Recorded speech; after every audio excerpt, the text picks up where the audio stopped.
foolish, maybe I'm blind, thinking I can see through this, see what's behind. Got no way to prove it, so maybe I'm blind.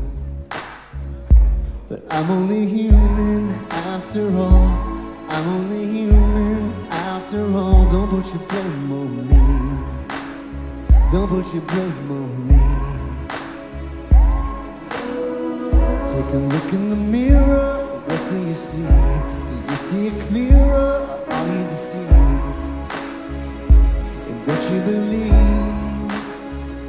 'Cause I'm only human after all. You're only human after all. Don't put the blame on me. Don't put your blame on me. Some people got real problems. Some people out of love. Some people think I can solve them. Lord heavens above. I'm only human after all. I'm only human after all. Don't put the blame on me. Don't put your blame on me. Don't ask my opinion, don't ask me to lie. Then beg for forgiveness for making you cry. Making you cry. 'Cause I'm only human after all. You're only human after all. Don't put your blame on me. Don't put your blame on me. Oh, some people got real problems. Some people out of love. Some people think I can solve them. Lord heavens above. 'Cause I'm only human after all. You're only human after all. Don't put your blame on me. Yeah. Don't put your blame on me.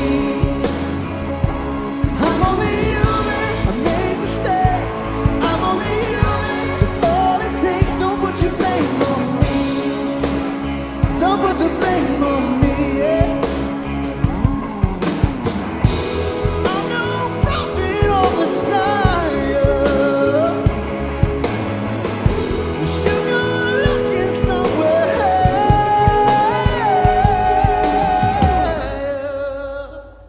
'Cause I'm only human after all. I'm only human after all. Don't put your blame on me. Don't put your blame on me. I'm only human, do what I can.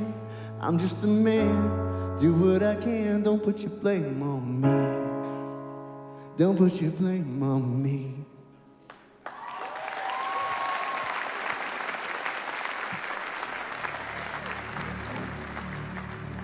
Well, welcome to LCBC. We're so excited that you're here. Why don't you stand and join us? We're going to spend some time singing together.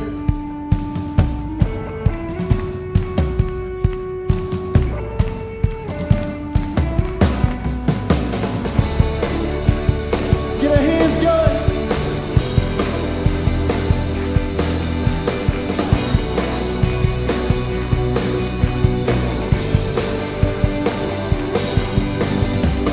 Who can see beyond the shame, through the darkness and the pain? There is only one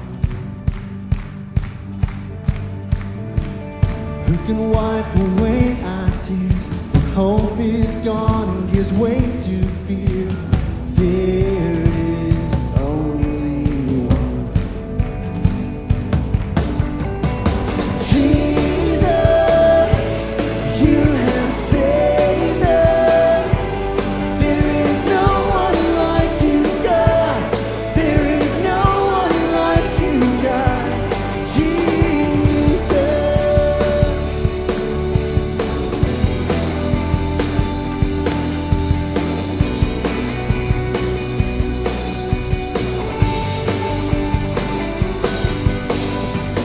Who can wash away our sin and fill our hearts with hope again? There is only one. Who can give a love so deep and take the cross to set us free? There is only one. Yeah.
Let's just continue to talk to God by singing. Here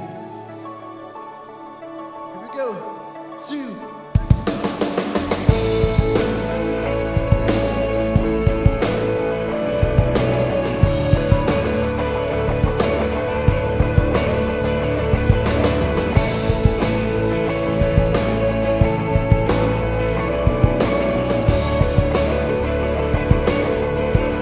Sing this out.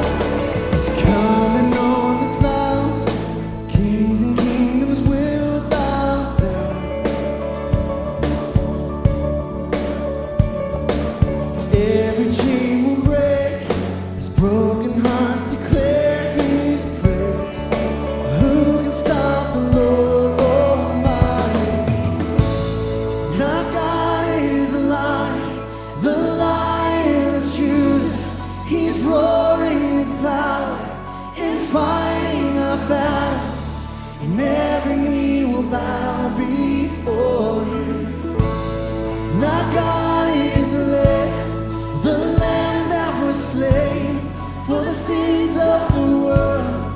His blood breaks the chains, and every knee will bow before the Lion and the Lamb. Every knee will bow before Him.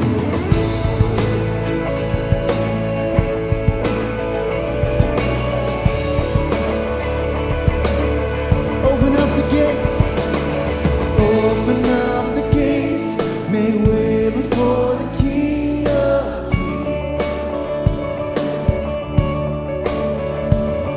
The God who comes to save is here to set the captives free. Who can stop the Lord Almighty?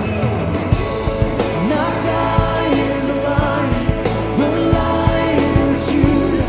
He's roaring with power and fighting our battles. Every knee will bow before Him. And our God is the Lamb that was slain for the sins of the world. His blood breaks the chains, and every knee will bow before the Lion and the Lamb. Every knee will bow before Him. Yeah.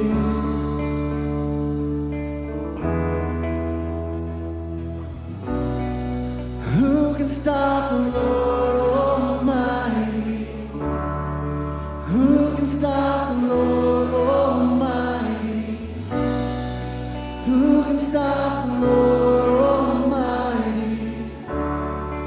Who can stop the Lord Almighty? Yeah. Who can stop the Lord Almighty? Who can stop the Lord Almighty? Who can stop the Lord Almighty? Who can stop the Lord?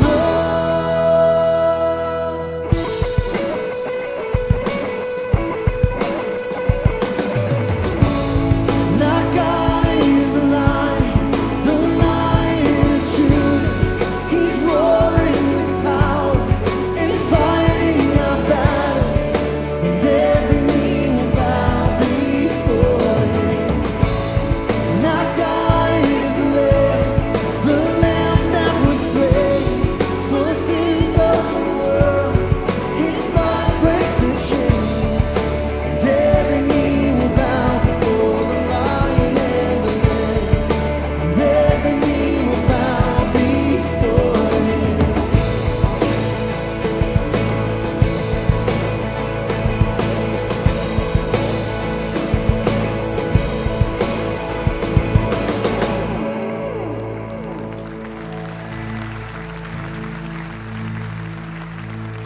Sing this together. Who can stop the Lord Almighty? Who can stop the Lord Almighty? Who can stop the Lord Almighty? Who can stop the Lord Almighty? And our God is alive.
lost and wandering through the dark, I could not see. I was helpless, bound by fear. You reached out, you drew me near. In your presence there is freedom, there is power that will prevail, and every stronghold now defeated by your love that never fails.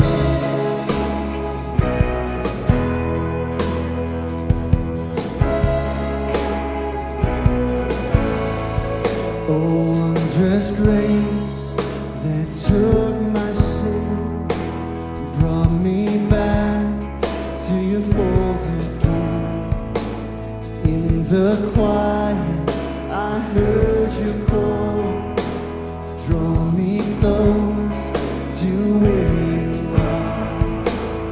In your presence there is freedom, there is power that will prevail, and every stronghold now defeated by your love that never fails. In your presence there is freedom, there is power that will prevail, and every stronghold now defeated by your love that never fails.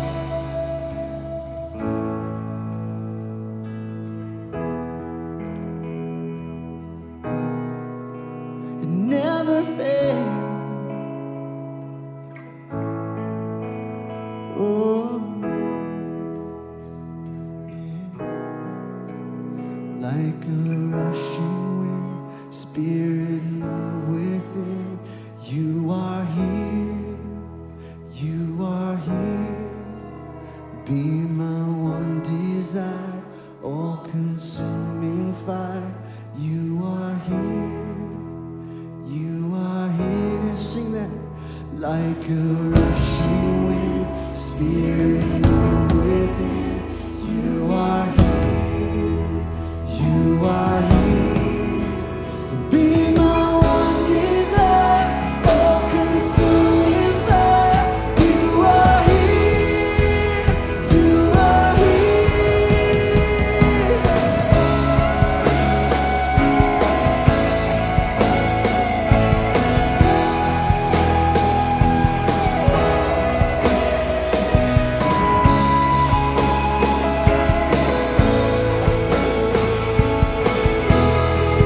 Lift your voice. In your presence there is freedom, there is power that will prevail, and every stronghold now defeated by your love that never fails. In your presence there is freedom, there is power that will prevail, and every stronghold now defeated by your love that never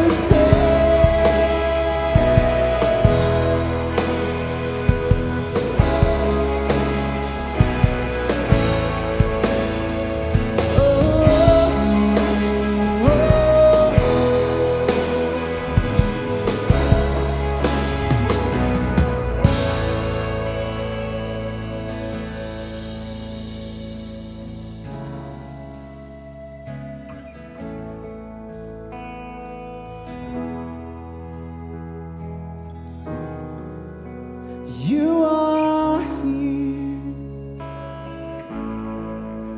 you are here, Jesus.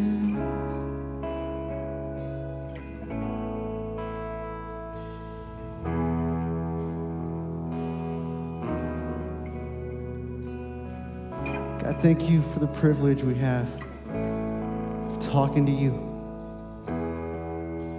the creator of the universe. Whether our words are with music, if we're alone in our car, at home, help us not to underestimate the power of what happens when we have a conversation with you. You hear us, you love us, you're for us. So God, right now as we continue to worship you, would you continue to help us with this conversation that we're having with you today? We love you, we ask these things in Jesus' name, amen. It's great singing with you guys. Would you greet each other, share your name with a few people around you, and then have a seat. Well, hey, everybody. Welcome to LCBC. So glad that you're here with us today. If you're here every week, or maybe if this is your second time here, Easter was your first weekend, we're really excited to have you here with us as we continue on in our brand new series called Boundaries. Now, if you don't know much about LCBC, we're just a group of people whose lives have been changed by Christ, and we want to see more and more people get to experience that.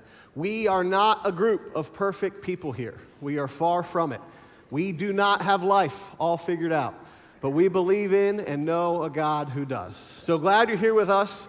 We would actually love to know that you're here today. It's very important to us. So let's open that program you were handed on the way in to that first page. Grab a pen from the seat in front of you and fill out that About You page for us. You can also check in on the app, but either way, please let us know that you're here with us today.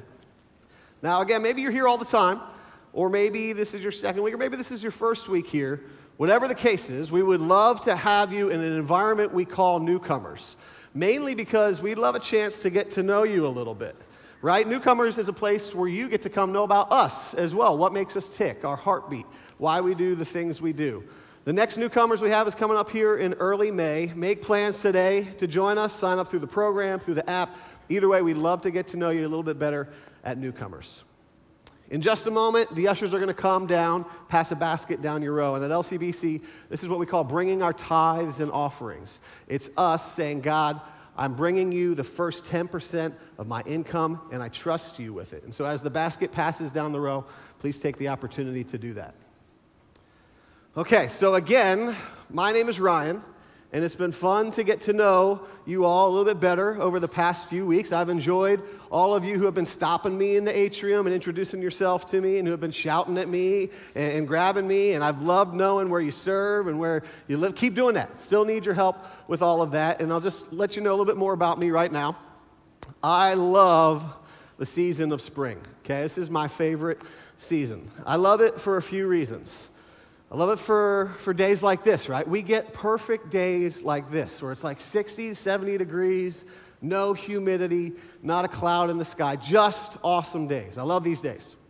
The other thing I love about spring, man, I think everything starts growing again, right? The grass is growing, the trees are budding, everything looks beautiful. My grass is the best it's going to look all year right now, I think. But I love that. The other thing I really love about spring is it's the beginning of baseball season, okay? I'm a huge baseball fan, love baseball. And I am the biggest fan of the 27-time world champion New York Yankees, okay? Wow. I got booed last gathering. A couple boos, okay, all right. I can take it. No, I think the other thing I really love about spring is everything just kind of seems maximized in the springtime, right? Everything is reaching its maximum potential. Everything is in bloom. I love that about spring. And I also love that we pursue that at LCBC, that we're all about maximizing life. Not just life for eternity, but we're about maximizing life for today. And we talk about that when we gather together on a weekend like this. But we also do that throughout the year through different events we have. And so in your program, if you look right now, there's a blue sheet. It's got 4 different events coming up here at LCBC over the next few months. Each of these events are geared towards you, to you developing, learning, growing, figuring out, developing your maximum potential of who you've been created to be. Individually, they're all great events. We would love to have you at any of them.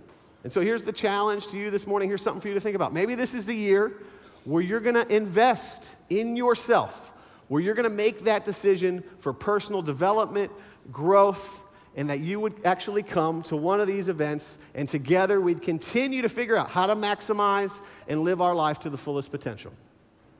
Glad you're here with us today. We're going to continue on week 2 of Boundaries. Let's get it going.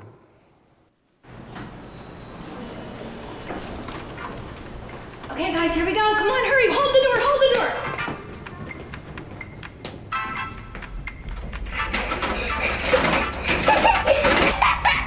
Stop pressing the buttons, guys. Stop pressing the buttons. Stop pressing the buttons.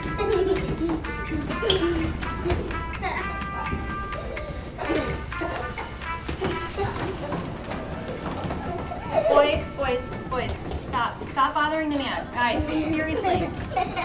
Come on. You going up to see the doctor? I'm going up to see the doctor. Kind of have this rash, it's real itchy. So, probably gonna need a cream, an ointment, antibiotic, I don't know. I just gotta do something. Oh, hey, this is me. See you, man. Boys, come on, let's go.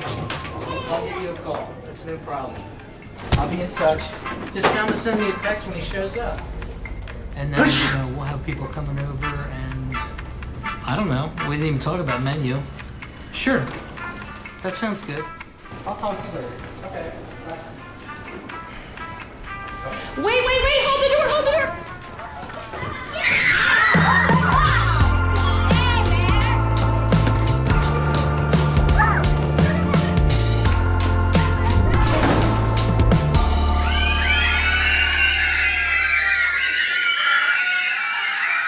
So as somebody that doesn't like tight spaces and is claustrophobic, every time I see that, I think, oh man, please, Lord, don't let that happen to me.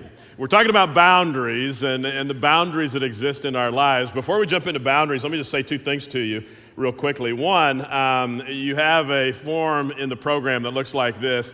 Tells you about opportunities, just expand your abilities, your talents, your skills in life, and 4 different opportunities, but one that's coming up in May. It's called Sticky Teams, and it's at the Mannheim campus on a Tuesday and Wednesday, the 16th and 17th of May. Just a real cool opportunity.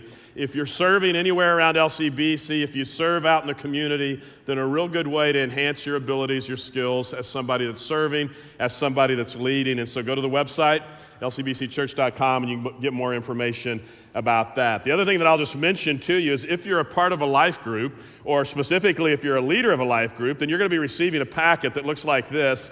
And inside are all these colorful cards. And the cards are actually things for you to consider doing with your life group this summer. And we always say during the summer months, take off from what you're normally doing and just kind of have fun during the summer. And so these are just kind of little tips or tools to help you figure out how to have fun. So whether it's a night of mini golf, whether it's community service, there's one that talks about movies, there's one that talks about a 5K run, we'll skip that one. There's one that talks about bonfires, whatever, but it tells you here's what you need to do to be able to pull off one of these evenings or days, and so kind of a cool thing for you that are life group leaders. If you're not a part of a life groups are just small groups of anywhere from 5, 10, 15 people that get together and just do life together. And so cool opportunity to jump in the summer while they're doing these fun things. Get information about it out in the atrium on all of our campuses at the Next Steps area. Just ask there, and they can tell you a little bit more about how to get involved with life groups. We're in the series that we've entitled Boundaries. We're actually taking it from a book by Henry Cloud. He wrote a book called Boundaries, and he takes principles from the Bible and has kind of put them together in this concise format that we love. And so the book is available out in the atrium as well. And if you wanted to just kind of go a little bit further in your study of boundaries, then I would highly encourage you to grab the book, and that'll be a huge help for you as well.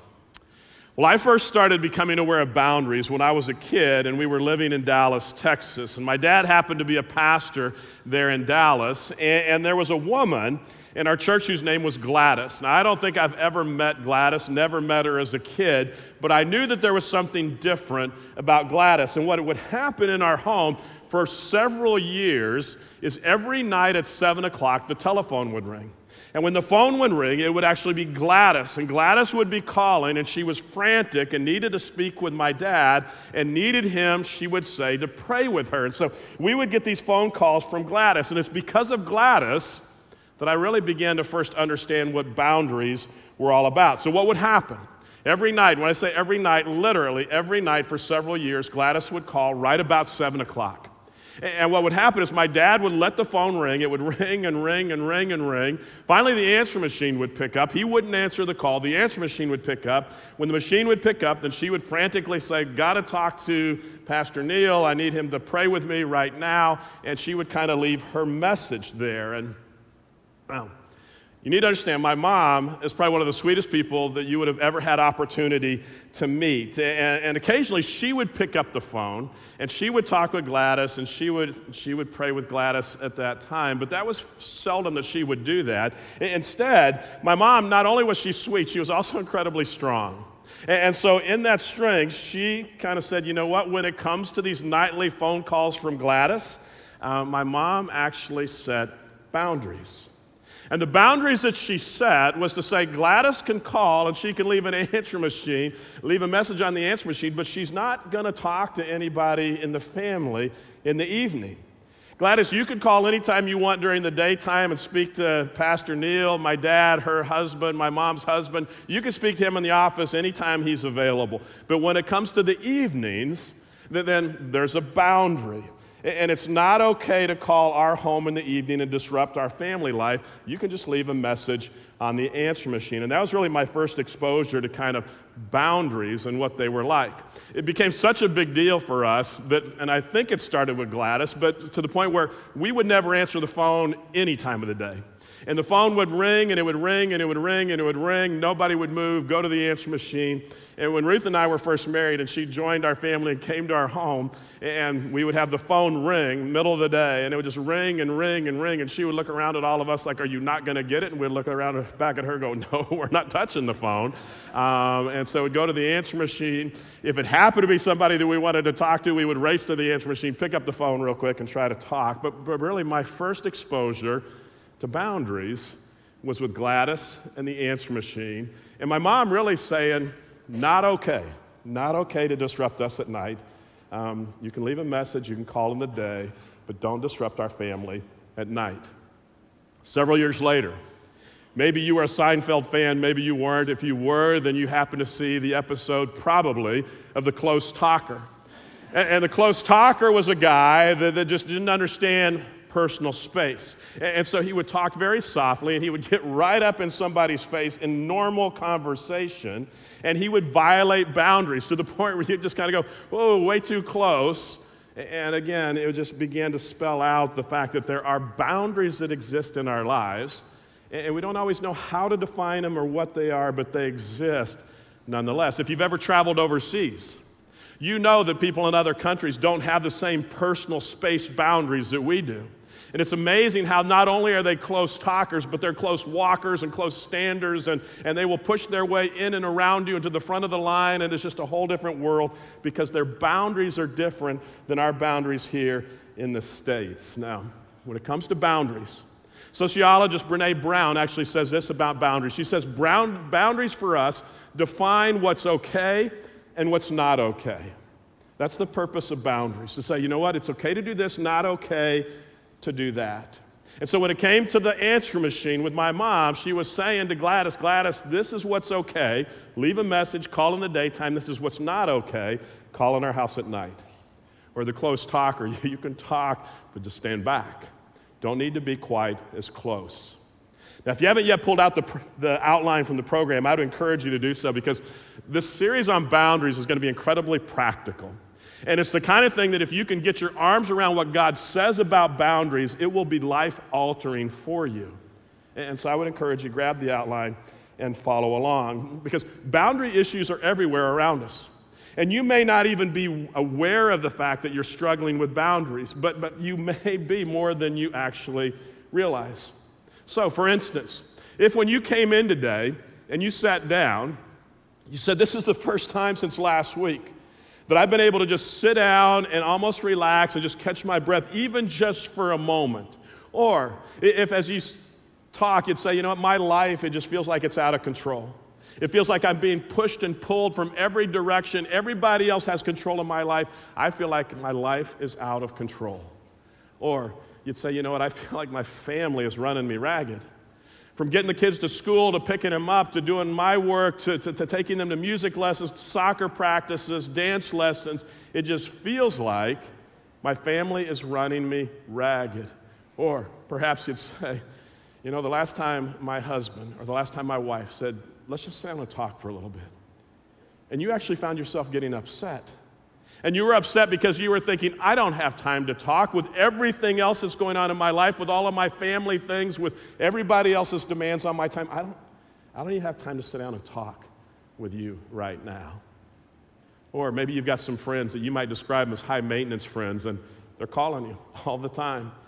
It's the Gladys in your life, constantly calling, constantly asking you to come in, step into their lives and help them out, and you just go, it's just overwhelming me. Or you'd say, last weekend, it was Easter.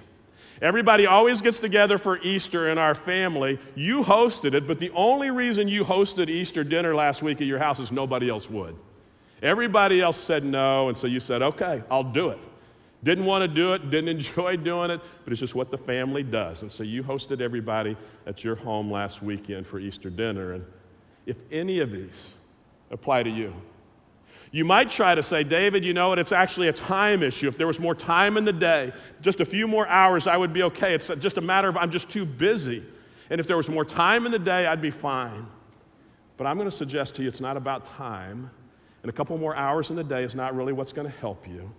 Instead, what you may have is a boundary problem, where you just struggle laying boundaries and putting boundaries out there. And so if any of these describe you, I would just say it's great that you're here, because we're going to spend the next several weeks talking about, okay, so what does God say about boundaries and having boundaries in our life? Now, boundaries are something that are all around us.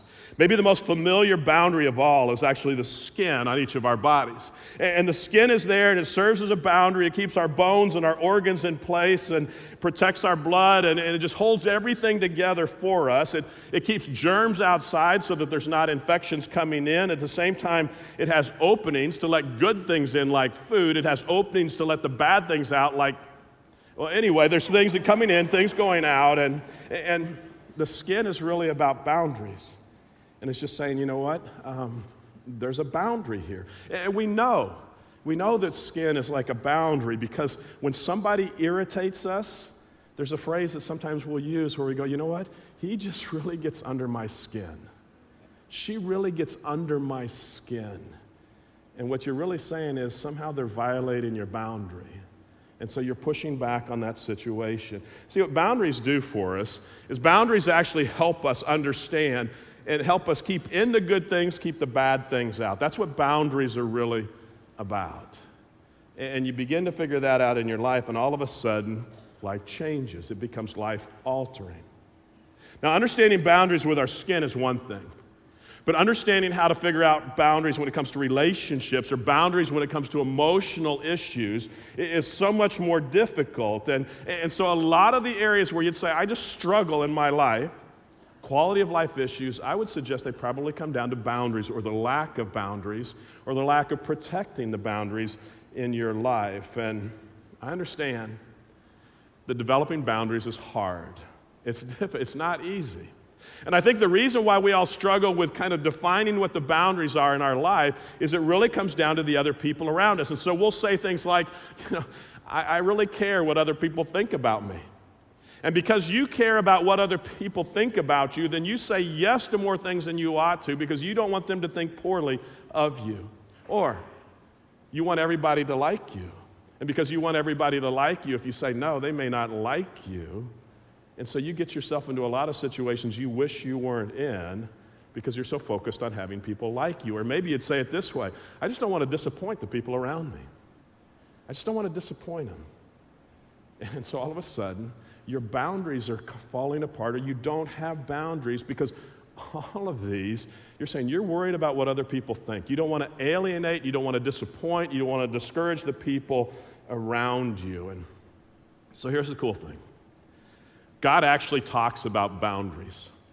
God is not only concerned about our eternity, which he's very concerned about our eternity. That's what Easter was all about, with Jesus coming into the world to live, to die, to make it possible so that we could spend eternity with God the Father in heaven. God's very concerned about eternity, but God is also concerned about today and how your life and how my life goes today. And so God gives us instructions on how to navigate this complex issue of boundaries and just how to do our relationships well. So I want to ask you to grab a Bible and open it up to Galatians chapter 6. And if you don't have a Bible with you, there should be some in the seats there around you across all of our campuses. And even if you don't typically open up a Bible, grab one today. So I just want you to see what God says about this specific issue of boundaries and how it can impact your life. It's page 893. 893 in the Bibles there at your seats. As you're opening up the Bibles, probably around 40, 50 AD, there was this academic kind of guy who did a complete 180-degree turn in his life. Maybe that's happened to you at some point. Maybe you know other people that that's happened to in their lives. This guy spent the first part of his adult life chasing down, pursuing the followers of Jesus Christ. And his motive for chasing them down was to actually hurt them. He would persecute them. He would throw them in prison. At times, he actually killed them. And so his whole focus on life was chasing down, damaging the followers of Jesus Christ. But then all of a sudden, this guy met Jesus himself personally, and everything changed. And so he makes this complete turnaround. And as he turns around, all of a sudden, his life pursuit still again involved the followers of Jesus, but it was to do everything he could to help them, to encourage them, to coach them along. This guy's name was Paul, and Paul actually wrote a number of the letters, the books of the Bible, just giving instruction on how to do life, how to do it well as a follower of Jesus Christ. And so in this particular book, Galatians, he's writing to a group of people. He's writing to a church, a group of people, followers of Jesus, and he's giving instructions, and he's saying, look, this is how to do life, how to do it well. Specifically, this is how to do relationships with one another. And then he also, as he talks about relationships, he gets into the very specifics of boundaries. And so let me begin reading in chapter 6, verse 1, Galatians chapter 6. Paul says, "Dear brothers and sisters, if another believer is overcome by some sin." Now let me just stop right there. Understand, he's talking to followers of Jesus, and he says, if there is a follower of Jesus in our group that's overcome by sin. And the idea of being overcome by sin is somebody walking along, running along, and all of a sudden sin comes up behind them. Sin being faster overcomes them, overpowers them, and the person walking falls to whatever that particular sin is. He says, if that happens, and the implication is it's going to happen. It's not a surprise when it happens in churches, but when and if it happens, this is what he says to do. You who are godly should gently and humbly help that person back onto the right path. And be careful not to fall into the same temptation yourself. Now, let me just stop again. So he says, if you have a person that you're around and they're overcome by sin, sin overtakes them, they fall. Then he says, this is how I want you to respond. And what he says is almost surprising, because it's totally different than what most followers of Jesus, most Christians do when somebody else is overcome by sin. He says, what I want you to do is I want you to respond gently. What I want you to do and what you need to do is respond humbly, because you yourself may also be overcome by sin. You yourself will probably also fall at some point. So when somebody else falls, you'd better respond gently. You'd better respond humbly, because you may fall yourself. And that is so different than the experience in a lot of churches. And that is so different than the experience of a lot of Christians, where when somebody falls, there's this tendency to pounce on them. When somebody falls, there's this tendency to just drag them across the coals and just beat them up and give them a hard time and push them out of the church. And Paul says, don't even think about doing that. That's not the right response. That's not the godly response. A few verses earlier, he's actually talking about the same thing and saying that, you know what, you guys have become this pack of moral watchdogs. And you're constantly watching for somebody to trip up, and you're constantly watching for somebody to fall. And when you do, you jump all over them. And so he says this about that situation. He says, you're always biting and devouring one another. And watch out. Be aware of destroying one another. He says, knock it off. you're destroying each other, you're hurting each other.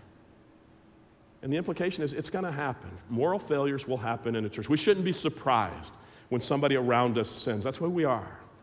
That's going to happen. But he says, when it happens, you'd better be careful. Gently, humbly treat that person because you may fall yourself as well. He goes on in verse 2. He says, share each other's burdens, and in this way obey the law of Christ. If you think you're too important to help someone, you're only fooling yourself. You're not that important. If you think you're too good, don't have the wherewithal in you to help somebody else, he says, get over yourself. Stop fooling yourself. Pay careful attention to your own work, for then you'll get the satisfaction of a job well done. You won't need to compare yourself to anyone else. So he says, stop comparing yourself to other people. It's not about what other people are doing, it's about what you're doing, for we are each responsible for our own conduct. And so again, Paul is just saying here, be real careful how you treat people that fall, because you may fall yourself. So be gentle, be humble in the way that you treat them. Now, neatly hidden in these verses are two gems, two parameters, two nuggets to this whole thing of boundaries.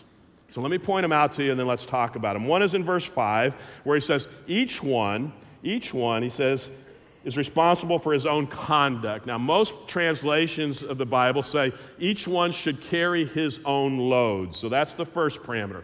Each and every person should carry his own load. The second one is found in verse 2, where he says, share in each other's burdens. Share in each other's burdens. So Paul says, look, you need to understand, everybody's responsible to carry their own load, but you also have responsibility to share in each other's burdens. So when he talks about carrying your own load, the idea of carrying your own load is actually one of saying, okay, there are these daily responsibilities that you have. The load is just this daily toil that you're involved on a day-to-day basis. And so whatever day-to-day means, it's sleeping, it's eating, it's making your bed, it's brushing your teeth, it's showering in the morning, it's paying your bills, it's going to work, it's mowing the lawn, it's washing the clothes. It's just the day-to-day routine that each and every one of us have. He says all of us are responsible for our day-to-day routine. And the word that's kind of picture that's there is that of a knapsack.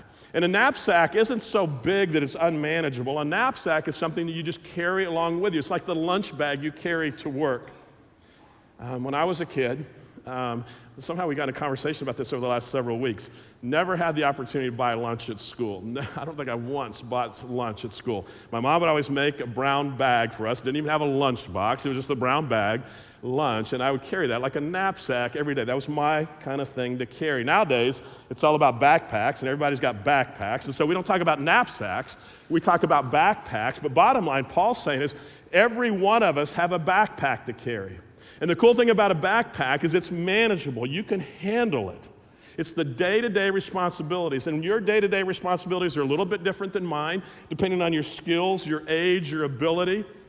And so they're all a little bit different, but we all have these normal day-to-day things, the daily toil of life that he said each of us are responsible to carry. So that's the first part. Each and every one of us responsible to carry our own backpack. But he said there are times as well when we're to share in each other's burdens. Now, the idea of sharing in each other's burdens, a burden is actually this excess weight. A burden is actually this uncommon excess weight that pops into our lives from time to time. And there, it's not a knapsack. Instead, the image that's given is that of a boulder that comes into our life that we have to carry sometimes, and it's overwhelming because it can crush you. It can weigh you down. It can make life and just doing the day-to-day things difficult. And so this boulder, depending on your resources, depending on your abilities, can be crushing.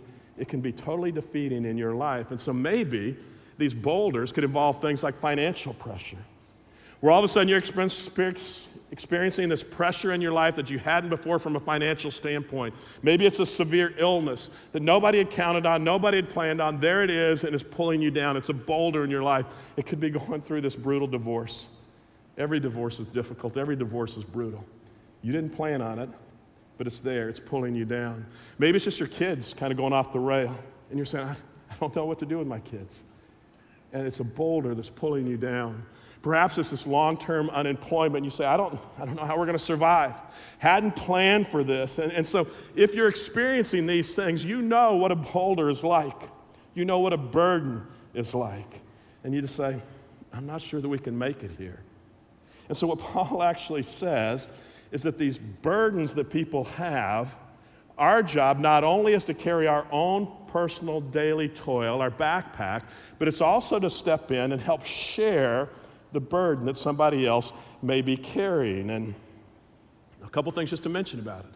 He says, share the burden. He doesn't say take the burden from them and you start carrying it. He says just step in and share the burden. And so when we talk about sharing the burden, we're not asked to take it on ourselves.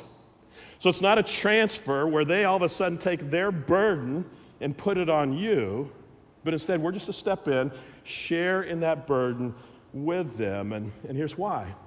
Because if we step in and take their burden away from them and we carry it for ourselves, then all of a sudden our backpack becomes heavy. All of a sudden we don't do the day-to-day things. All of a sudden we develop new burdens in our life because we're carrying something we were never meant to carry in the first place. So instead, Paul says, look, take care of your own daily toil, your own backpack, and then in uncommon situations, when there's excess weight, when there's a burden, then you step in and you help out. You share in that burden. Now, let me tell you where problems come up around boundaries and these two specific issues. One of the problems comes up when we act as if their boulder is our boulder.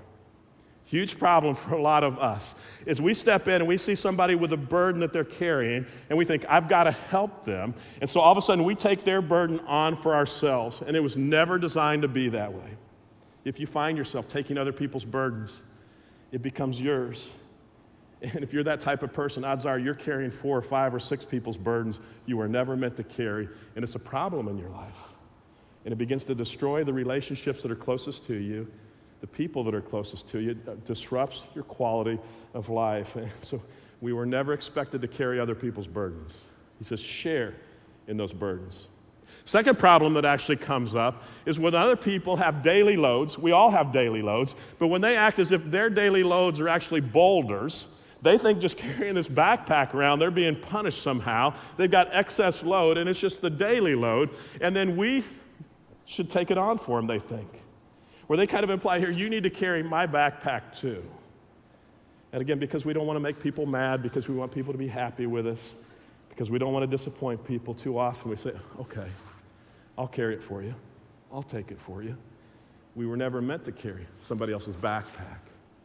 And we think we're doing the kind thing, and we think we're doing the nice thing, but actually we're damaging them, we're hurting them, keeping them from doing the very thing that God says they're to do, which is carry their own backpack. And so when it comes to others, God says, look, outside of the norm of life, outside of boulders, carry your own backpack. When boulders come up, step in and you share that weight with them. Otherwise, if they're struggling with their own backpack, then you help them do what you need to do so that they can learn to carry it themselves. And you encourage them and you build them up, but it's about them carrying their own daily toils. And so bottom line, what boundaries do. Boundaries help me know when to step in and help somebody with their burdens and when I need to just step back and take care of my own. That's what boundaries actually do. Now, I'm responsible for my boundaries. Nobody else is.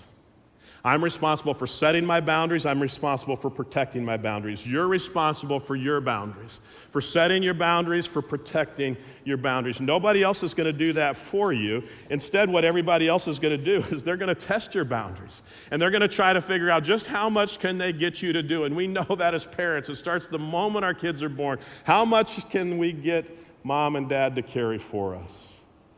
And God says it's not your job to carry their daily load.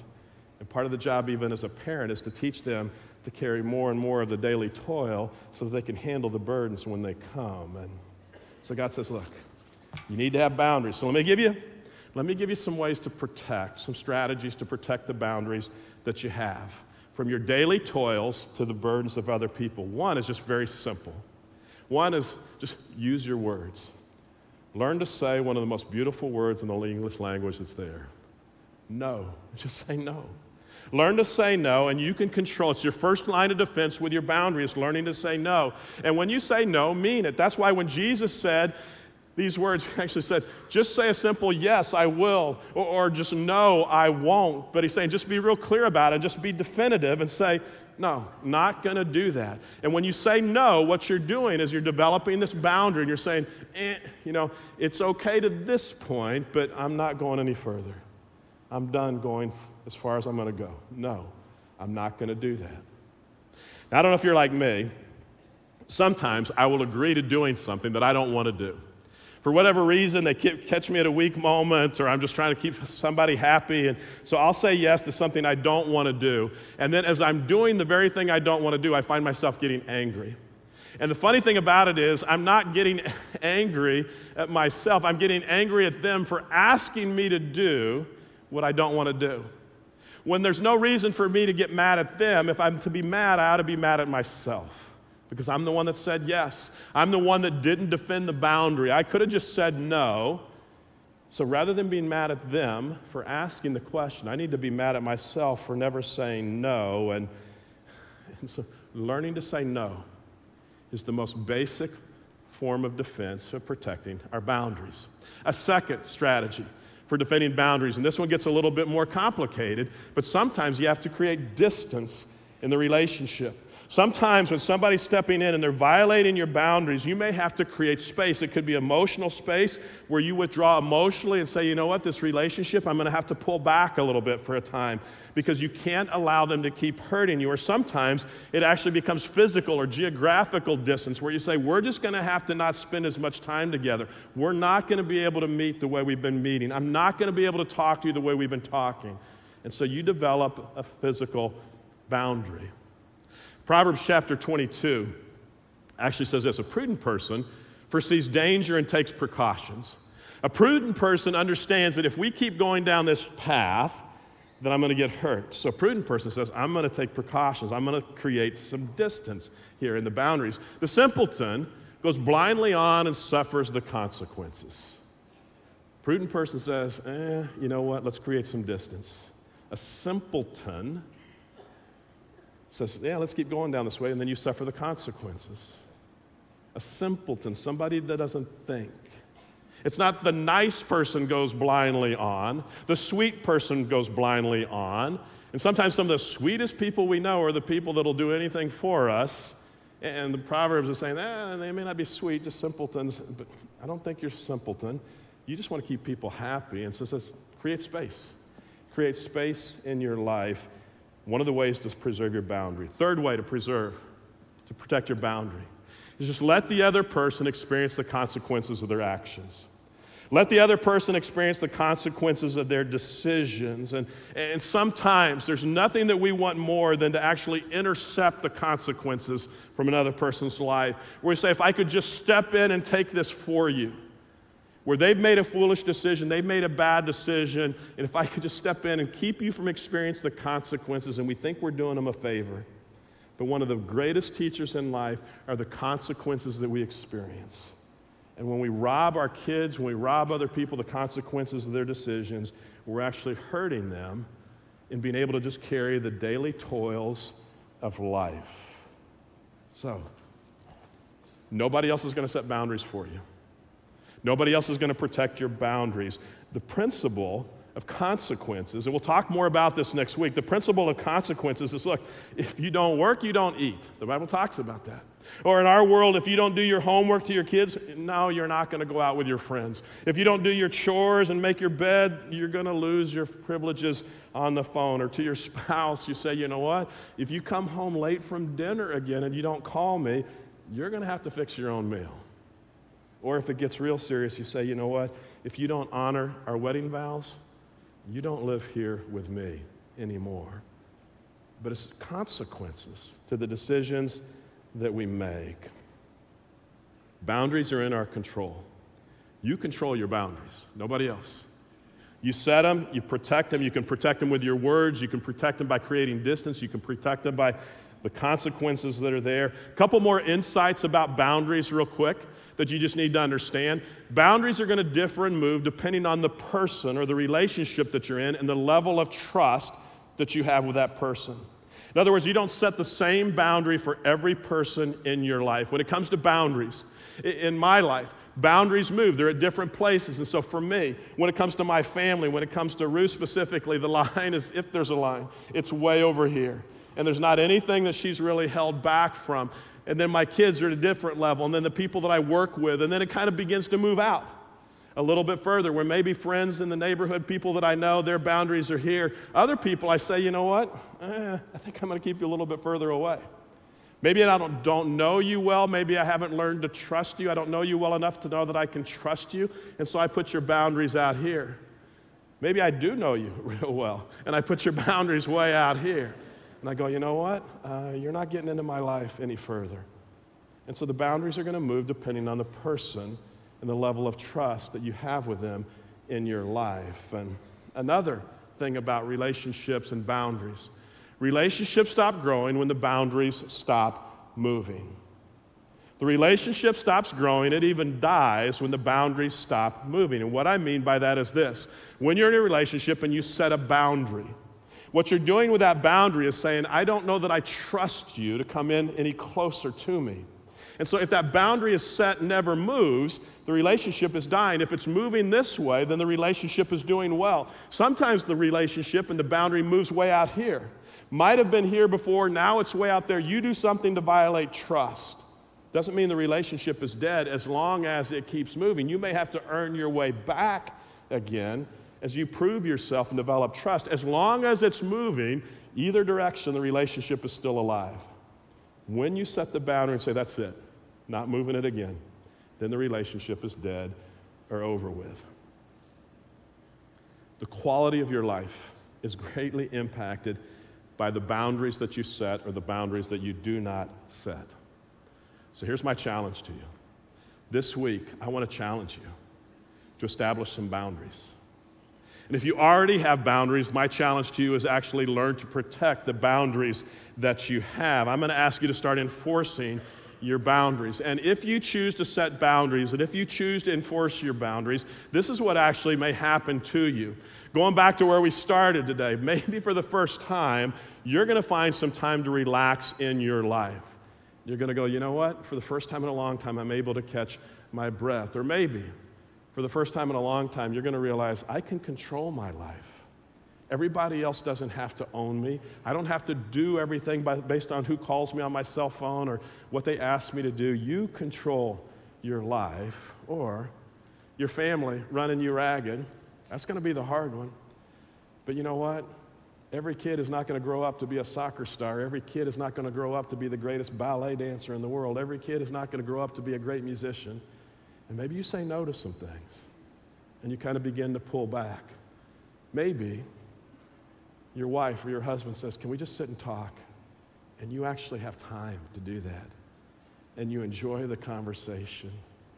And the very person that God says you are most responsible for in your life, your husband or your wife, you put them at the top of the list and you start spending time with them. Now, I can also tell you your high maintenance friends that won't leave you alone, they're still going to pester you. And they're probably going to be mad at you when you say, all of a sudden there's a boundary here. Not going to take your calls at night anymore. Not going to just jump and run and do what you want me to do. And I would suggest to you, if they're mad at you for setting boundaries, because you need boundaries in your life to take care of your life, your family, your spouse. If they get mad at you, they're going to say, I thought you were my friend. And I think you can say back, I thought you were my friend. You should understand. And if they don't, maybe they weren't a friend to begin with. Or, coming up in a couple of weeks, it's Mother's Day. Easter's behind us, but it's Mother's Day. And you've always gotten together as a family on Mother's Day. Nobody's volunteering to take Mother's Day dinner this year. Neither are you. You're going to say, you know what? Nah, I'm not. I'm going to go with my family. We're going to go get something to eat. I don't even have to cook this time. We're going to go out to eat, and you're going to enjoy Mother's Day maybe for the first time in a long time. You're not going to say yes just because everybody else says no. And yeah, people will be upset with you. And people are going to say, I thought you were my friend. People are going to say, I thought you were a Christian. Christians don't ever say no.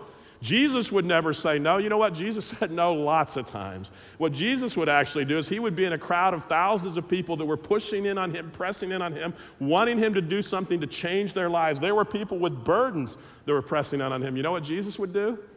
He would slip away. and go off by himself. In essence, he was creating a barrier and saying, I'm going to the other side of the lake where I can be alone. So don't let anybody push you and say, thought you were a Christian. Christians would come and help me. What Christians do, followers of Jesus, is they carry their own backpacks on a daily basis. They encourage others to carry their own backpacks. And when there's this excessive, uncommon burden that comes into somebody else's life, they don't take it from them, but instead they say, I'll just help you carry this. Not going to take it from you, but I'll share it with you. I'll help you carry that burden. Now, the cool thing about this is that you're not on your own with this. If you are a follower of Jesus, when you trusted Jesus as your Savior, God says, you know what? My Spirit now is going to come and live inside of you. My Spirit's going to come and it's going to live inside of you because life is messy and life is difficult. And God steps right into the mess and he offers to help us out. And so this is what John 14 actually says. We've been given God's Spirit, God himself, his Spirit living within us. God's Spirit, God himself, the one who created the universe, the one who created you, the one who sustains the universe. God himself lives within you. Here's why he's there, to guide you, to empower you, to guide you so you can make decisions about your boundaries. Because you're not sure where they ought to be, but he'll guide you. To empower you where you go, I don't think I can do this. And he says, you can't, but with me you can, to live the life that God has called us to live. God says, I'm not going to leave you on your own on this. I'm going to help you with this. And so over the next 2 weeks, we're going to talk about how do we establish these boundaries? How do we deal with the fallout because of the boundaries? How do we live the kind of life that God says we ought to live? So here's what I want to do. I want to pray for you, for me, for us, as we either set boundaries for the very first time, as we learn to enforce boundaries for the very first time. I want to pray for us that God will be with us to guide us and empower us. So let me ask you to stand, if you would. Across all of our campuses, if you stand, and I just want to pray for you and ask God's blessing on your life as you choose to follow him in this particular area of life. Heavenly Father, how cool it is that you're concerned about eternity, that you sent Jesus into the world to live and to die so that our sins could be forgiven, so that we could spend eternity with you. That's an amazing thing. But to me, equally amazing is that you also care about day-to-day life. And so you give us instructions on how to live life. And so many of us, we just feel exhausted, worn out, because we think it's busyness, but it may be an issue of boundaries or the lack thereof. And so God, I ask today that you would guide us, your Spirit inside of us, that we would be responsive to your nudges, that we'd be responsive to the way that you lead us. God, that you would give us the power to do things that we haven't been able to do ourselves. Maybe we've been worried about what other people are going to think. Maybe we've been worried about disappointing others. And so we haven't been able to make some decisions ourselves. God, give us the power, your power, to make the decisions you would want us to do. Father, as we do that this week, may our lives be different because of it. May we see glimpses of that even this week to say our life can be different when we choose to live it the way you say to live it. So God, encourage us, guide us, empower us. We pray in Jesus' name. Amen.